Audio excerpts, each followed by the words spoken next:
Bienvenidos. Al doctor Luis Carlos Galán lo asesinó el narcotráfico.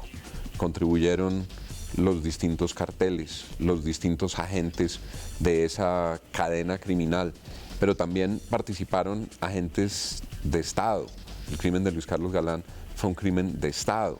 Pero no fue solo Luis Carlos Galán, que era el supremo líder del nuevo liberalismo, quien cayó asesinado por los agentes criminales, sus compañeros de lucha, sus compañeros de partido.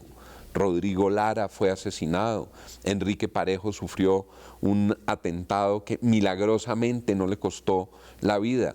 Concejales, líderes, dirigentes del nuevo liberalismo en distintas zonas de Colombia, en el Magdalena Medio, fueron asesinados uno tras otro, uno tras otro. Hoy se está tramitando ante el Consejo Nacional Electoral la recuperación de la personería jurídica del nuevo liberalismo. Nos acompañan hoy Juan Manuel y Carlos Fernando Galán Pachón, a quien me da mucho gusto saludar y darles la bienvenida. Juan Manuel, bienvenido. Gracias, Juan, muy amable por la invitación, muy contento de estar acá. Muchas gracias, Carlos Fernando, bienvenido. Juan, muchas gracias, un gusto estar aquí con usted y con Juan Manuel. Y hay otro miembro de la familia Galán que no están viendo en cámaras, que es una princesa que se llama Julieta, que es la hija de Carlos Fernando, que lo está viendo aquí a la salida. Ya viene la nueva generación. ¿En qué va el proceso del Consejo Electoral, Juan Manuel?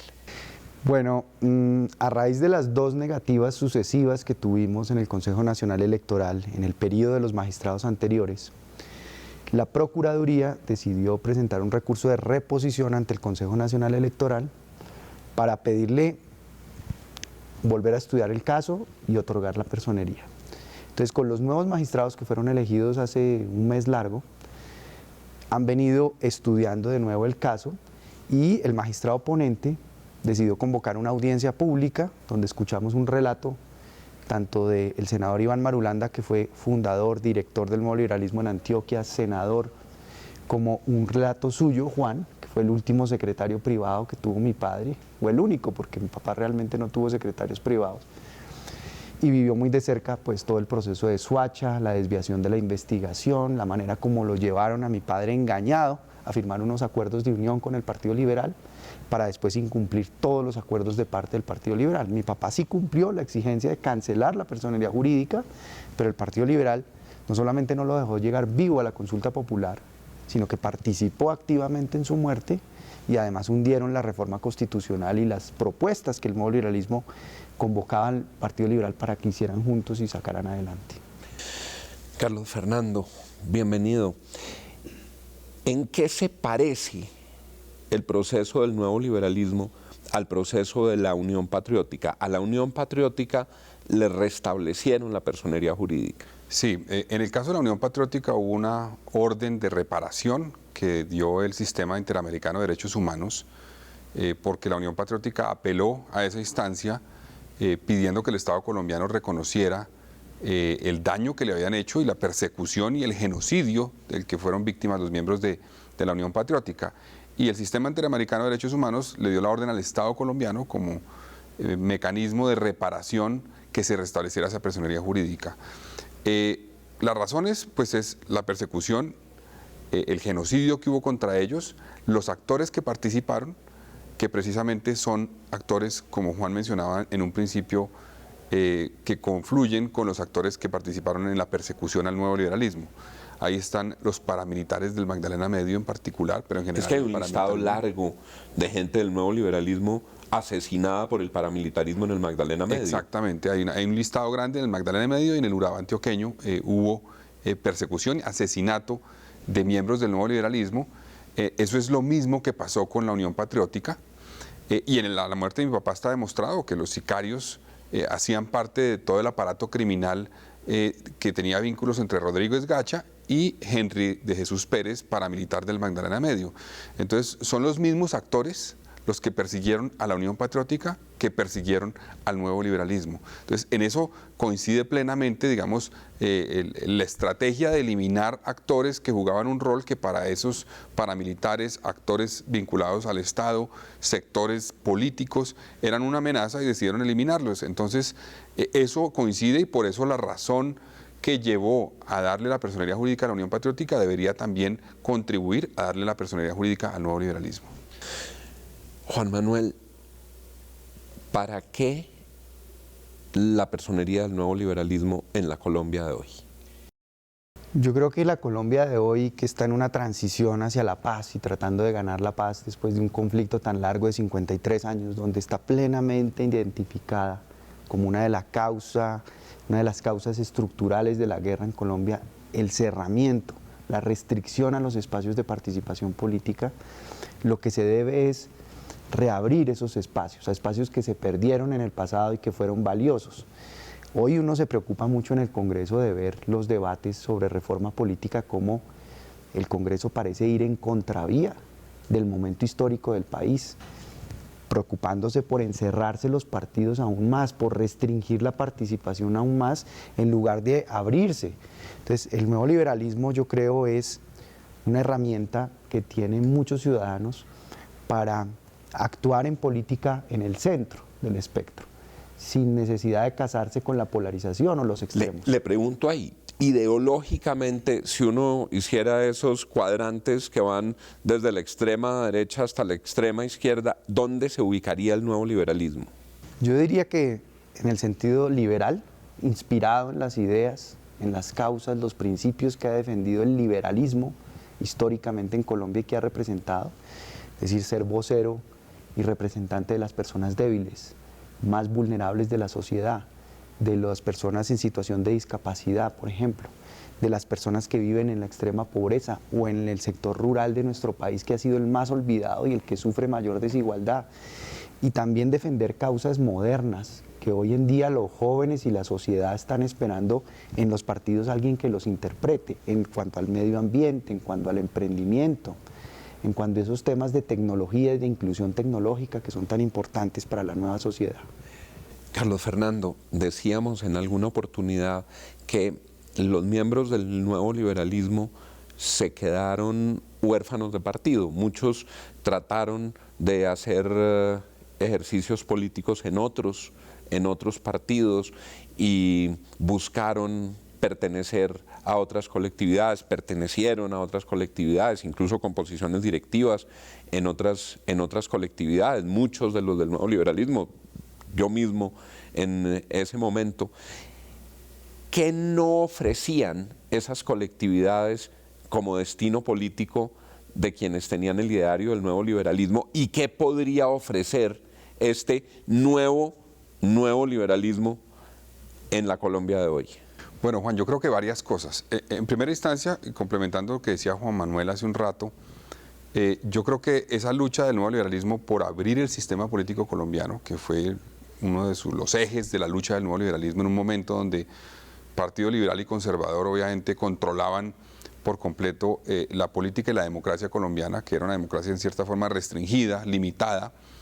Esa lucha todavía no ha terminado. Esa lucha tiene un nuevo reto ahorita con digamos, la consecución de la paz y la búsqueda de una verdadera paz auténtica en nuestro país. Entonces, eso va a ser relevante, esa lucha anterior, que se mantenga, que continúe y sería coherente con lo que hizo el nuevo liberalismo.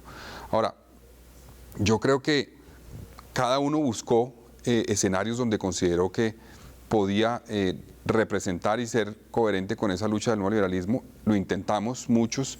Yo en particular, por ejemplo, tuve muchos problemas porque encontré un partido que no hacía un estudio en Cambio Radical a fondo de los temas con la gente, con el territorio.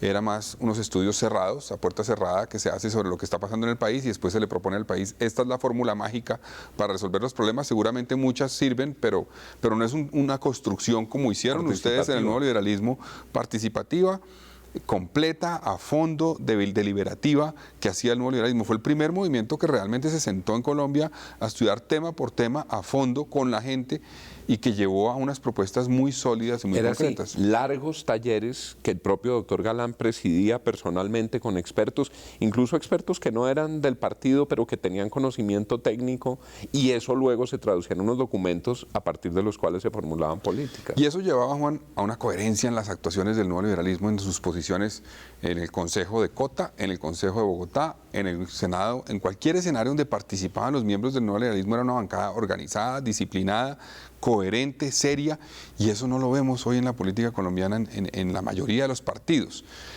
También hemos visto, y yo sufrí en particular, una dinámica que llevaba a que lo más importante para los partidos no era la coherencia política, sino simplemente la suma de votos. Entonces, ¿cómo conseguimos candidatos que hagan parte de una lista o que sean candidatos a un cargo de elección popular, como puede ser una gobernación o una alcaldía, que ganen, que tengan chance de ganar y nos den poder político, que es lo que nos interesa?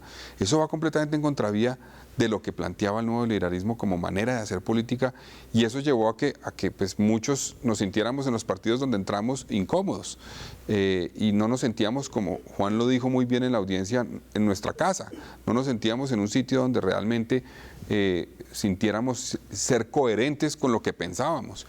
Entonces yo creo que el nuevo liberalismo puede representar eso hoy, y la meta, si logramos que se reviva, es eso, es que represente nuevamente esa manera de hacer política seria, responsable, disciplinada, coherente. La gente en política está pensando que no hay coherencia en los que están actuando. Los colombianos no ven coherencia en quienes actúan en política. Todos los días ven que alguien pasa de un lado para el otro, que un día dice una cosa, otro día se voltea. Entonces, el nuevo liberalismo puede representar, en mi opinión, esa manera de hacer política seria, responsable y coherente que los colombianos están esperando. Aquí en Al Punto el tiempo vuela, nos quedan unos pocos minutos y yo no puedo desaprovechar la oportunidad, teniendo a Juan Manuel y a Carlos Fernando Galán, de preguntarles por la coyuntura. Ellos han ocupado destacadas posiciones, senadores de la República, tienen una voz reconocida en Colombia. En estos minutos finales, ¿cómo ha visto el arranque del gobierno de Duque? Pues me preocupan varias cosas. Me preocupa que uno percibe como que el gobierno no hubiera arrancado, como no tuviera una agenda política clara y se ha dejado distraer por temas que son bastante graves para la democracia, como la extensión de los períodos, como unificar períodos. Eso es una sustitución grosera y burda de la Constitución. Eso no se puede permitir. Y el gobierno como que ha estado en una postura un poco reactiva. Y lo que ha pasado con el ministro Carrasquilla, lo que ha pasado con algunos nombramientos hechos un poco sin que el presidente tenga la capacidad y la independencia, percibe uno, para establecer el equipo con el que quiere gobernar, sino como que un tercero por ahí le está diciendo por dónde ir y a quién nombrar y a quién designar. Eso yo creo que le está haciendo daño al presidente. El presidente tiene que mostrar independencia, capacidad propia y una coherencia con su partido de gobierno, porque es que esas dos velocidades entre lo que dice el Centro Democrático, que es el partido de gobierno, y lo que dice el gobierno, generan unos choques y unos cortocircuitos que son muy difíciles para la gente de entender. Entonces, espero que el gobierno no pierda más tiempo, porque el primer año siempre para un gobierno es el año de oro, donde tiene el mayor capital político para dejar su legado planteado, las reformas que quiere sacar adelante, y lo veo un poco quedado y rezagado al gobierno en ese sentido. Doctor Carlos Fernando. Los presidentes anteriores marcaron una pauta, esté uno de acuerdo o no. O sea, Uribe fue muy claro en que la apuesta mía es la seguridad, y todo lo llevaba al tema de seguridad. Santos fue el tema de la paz. Yo creo que Duque tiene que todavía aterrizarle una visión al país de hacia dónde lo quiere llevar, y eso va eventualmente a mejorar muchas de las cosas que Juan Manuel plantea, de problemas que tiene en su gobierno y que le presentan una reforma que pronto no está de acuerdo o lo que sea. Tiene que plantearle una ruta clara al país, y eso seguramente le va a ayudar al gobierno y sobre todo al país. Nos indican los productores que se nos acabó el tiempo. Yo les agradezco mucho que hayan venido. Seguiremos muy atentos al desarrollo de este proceso en el Consejo Electoral, en el Consejo de Estado, y les estaremos contando. ¿Será que recupera su personería jurídica el nuevo liberalismo que ha fundado Luis Carlos Galán. Juan Manuel, muchas gracias. Muy amable, Juan, y muy generoso como siempre. Muchas gracias, Carlos Fernando, muchas gracias. Muchas gracias, Juan, y ojalá así sea. A ustedes, muchas gracias por habernos acompañado. Sigan con Red Más Noticias.